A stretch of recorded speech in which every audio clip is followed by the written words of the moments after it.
আমার এমন লাগছে কেন? আমার মায়াবী মুক্তা। ও কিছু হয়নি তো সেনাপতি?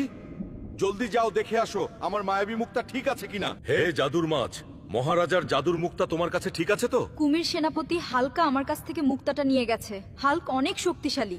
হালকা মহারাজার জাদুর মায়াবী মুক্তা দিয়ে দে, না হলে তোকে শেষ করে ফেলবো। কুমির, আমার সামনে থেকে সরে যা, না হলে এই জাদুর মুক্তা আমি ভেঙে ফেলবো।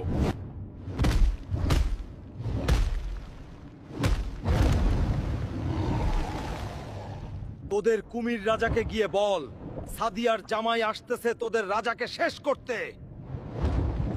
মহারাজা কুমির, আপনার জাদুর মাছের কাছ থেকে হালকা আপনার জাদুর মুক্তা নিয়েছে।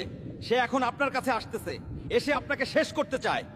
কুমির সেনাপতি, তুমি জলদি যাও, আমার বন্ধু হাঙ্গর রাজাকে খবর দাও, সে যেন গিয়ে হালকাকে মেরে আমার মুক্তাটা উদ্ধার করে নেবে। বন্ধুরা, এরপরে কি হলো দেখতে চাইলে কমেন্ট করো কুমির রাজা পার্ট 5 এবং ভিডিওটি শেয়ার করে দাও।